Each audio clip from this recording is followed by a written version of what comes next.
I'm Grace Browning, your host for this evening, and I'm so grateful to be with you today.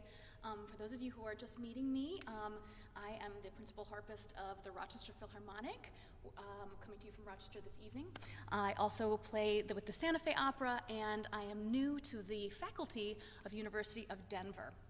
So I'll start off with a tremendous thank you to the Mile High Harp Society for hosting me. While I had every intention of streaming live from Denver this evening, COVID has made travel a little difficult, as you can imagine. So I'm overjoyed to be streaming right here from Rochester. And I've been so privileged to get to spend the last month actually in Denver, working with the wonderful students Jenna and Tashi at University of Denver. And it's been such a joy to get to know the harp community out there. So thank you for the warm welcome. So for tonight, I'm actually going to begin my program with one of my favorite pieces, very near and dear to my heart. It is the Rhapsody by Marcel Grangeny. So for any of you non-harpists out there, Marcel Grangeny was basically the godfather of the harp. He was not only an amazing soloist and performer, but also a fantastic and committed pedagogue as well as composer. I feel a special connection with him because he taught two of my teachers. One was Kathleen Bride right here at the Eastman School of Music, and the other was my beloved teacher, Nancy Allen, from the Juilliard School, where she now teaches after Grangeny passed away in the 60s. So the harp world has a beautiful sort of line of pedagogy. So I got to learn through my teachers that Grangeny was also, in addition to being a great musician, a very kind man and a devout Catholic. So the Rhapsody he wrote is actually based on a Gregorian chant called Salve Festa Dies, which basically means, "Oh, hail, great day." So in my mind, that's like, let's party! So you'll definitely hear a sense of celebration and joy, as well as some really deep, beautiful, reflective moments. So please enjoy Grangeny's Rhapsody.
Thank you.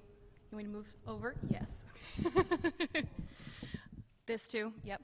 I want to give a special thank you to my amazing tech friends. We have had quite a year doing a lot of streaming, so thanks to Daniel Gross and Doug Ashbaugh. Love you guys.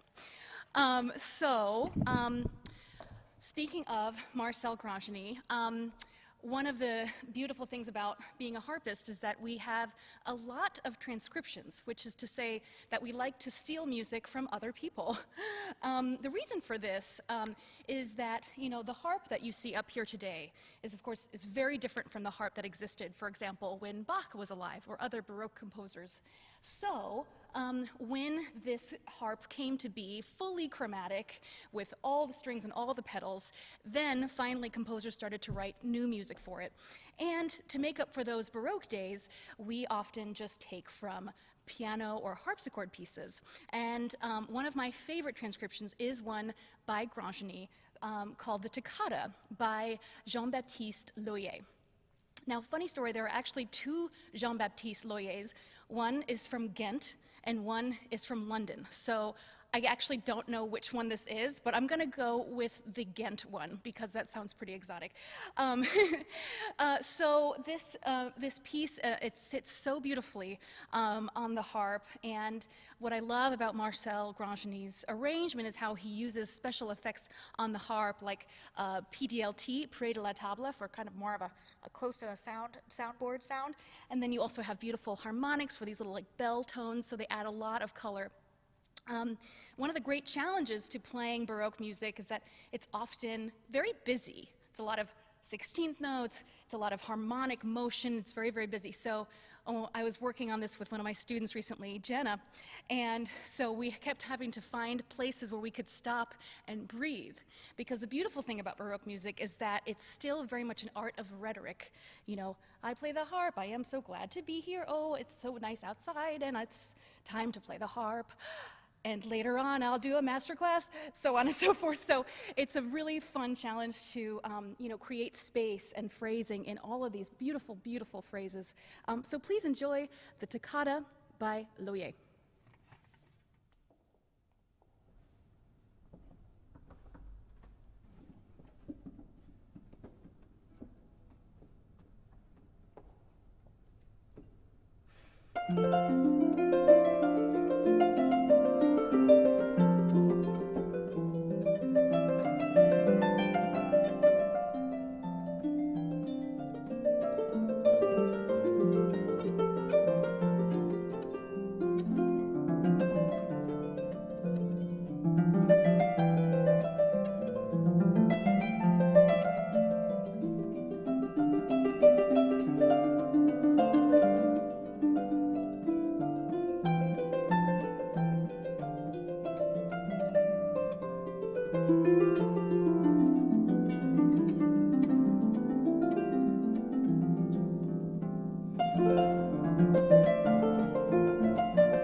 Lovely, lovely piece. Let's see, gosh, flying by. So, as some of you may know, I am a huge opera fan. I didn't always love opera, but I fell in love when I won principal harp with the Dallas Opera, I guess about 6 years ago. I had only really played one opera before, La Boheme, which is a good one if you're going to play any opera. And I remembered it being one of the hardest things that I had ever done. In fact, the conductor learned my name in about 3 seconds because I was just so terribly lost. But one thing that I knew I loved about it was how involved the harp was. For those of you who do love opera, you'll find there are just so many amazing moments where the harp and singers come together in this just totally otherworldly moments. And with the whole orchestra, it's just you create something really magical. So beyond that, opera also has a lot of fun, unexpected things happen. There's actually a saying in the Santa Fe Opera, where I started playing in 2016, in opera, as in life, expect the unexpected. I love this saying because it is absolutely true. When I first subbed at the Met for a performance of Carmen, one of the props actually fell off the stage and rolled into the pit, and part of the set actually stopped working. So we actually had to stop the show for 10 minutes, sort of reset, and then keep going. But you know, the good news is we still kept going. In Santa Fe once, there was a flaming bird's nest that came down. So you know, you never know what's going to happen. But for the opera Eugene Onegin, one of my first operas, it's actually not a super busy harp part. So in the middle of the performance, I used to live really close by to the hall, so I could actually sneak out of the pit, go home, have dinner, do laundry, and come back an hour and a half later to finish the opera. But even though I didn't have the biggest part in the opera, I am so glad that we have a beautiful, beautiful arrangement of themes from Eugene Onegin, written by Ekaterina Walter-Kuhn. Ekaterina was one of the premier Russian harpists, in fact, one of the first harpists to perform as a concerto soloist in the country. So it's pretty awesome that she wrote this fantasy, and you can tell she was obviously a big opera fan too. So without further ado, here is Fantasy on Themes from Eugene Onegin.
Thank you. It's a workout.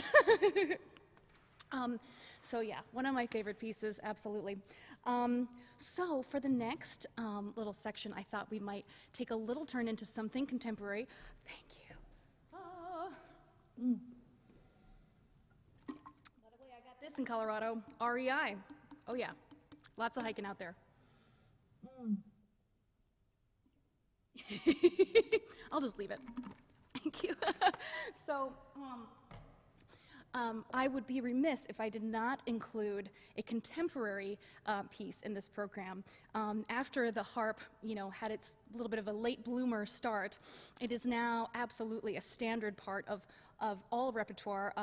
Almost every new piece written for operas or orchestras or ensembles.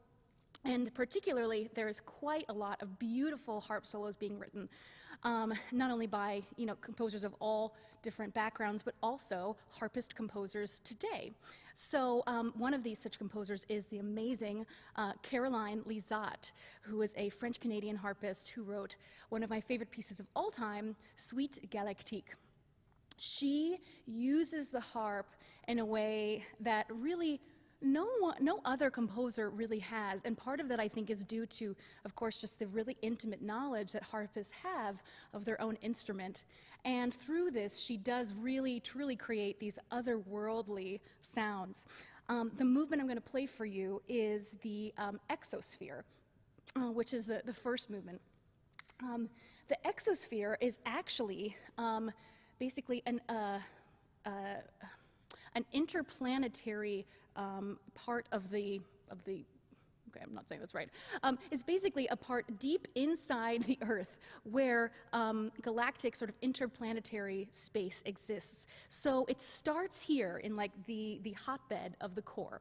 And this piece sort of traces the journey of one single water molecule sort of starting in this core and slowly sort of bubbling up through the layers, breaking past the Earth's crust into the atmosphere and eventually further and further out into space. She tells this story not only through the momentum of the sections, but you'll literally see that the piece starts at the very, very base, the bottom of the harp, and eventually ends at the tippy, tippy top. So I hope you enjoy this ride with me as I play Suite Galactique, Exosphere by Caroline Lisat.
into outer space we go.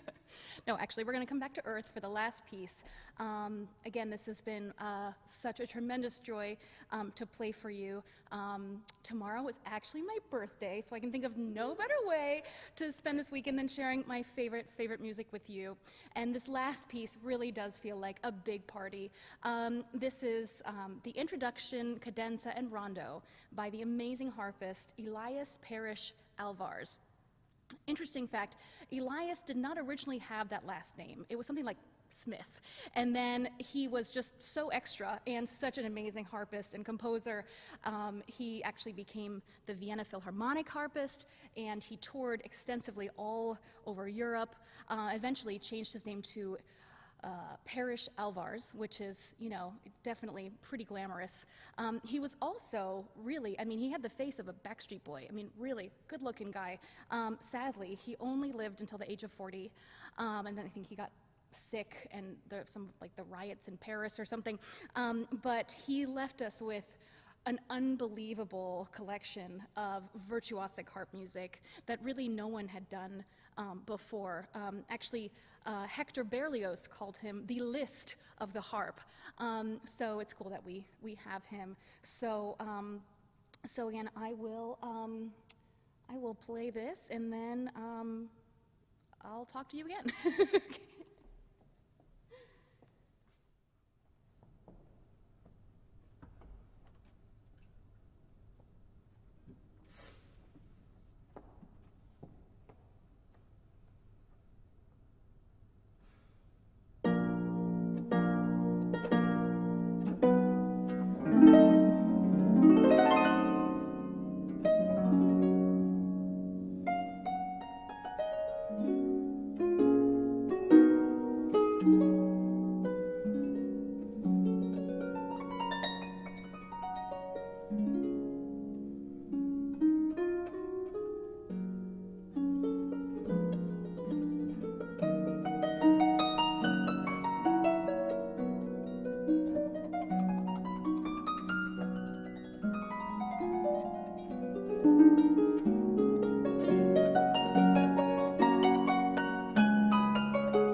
Thank you so much. And before we shut it down for tonight, I just want to say again a few more thank yous.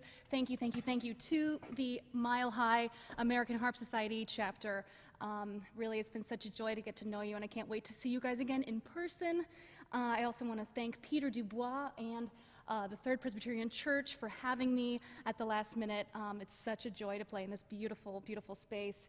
Again, I want to thank Doug and Dan, my sound tech gurus. I want to thank Haley and Ben for being here, and also my students at University of Denver, Jenna and Tashi. Thank you so much for inspiring me. So just two things to leave you with. Tonight, at about 8 p.m. my time / 6 p.m. Mountain Time, we are going to have a little Zoom reception, so hopefully Elena or Elisa maybe type that into the chat. So again, we'd love to visit with you guys. We can have like a little Q&A, have a little drink at home, maybe you can meet my dog. And tomorrow, I want to invite everyone and anyone and their harp students to attend my performance psychology workshop and masterclass. I had the wonderful privilege of working with Dr. Noah Kageyama, an amazing performance psychologist who has helped me so much. And so I'm so excited to share with everyone what I've learned from there, and we can have some fun doing some simulations and all that good stuff. So again, you can find any of that information on the website milehighharpsociety.org. Thank you again so much. All my love, stay safe, and I'll see you next time.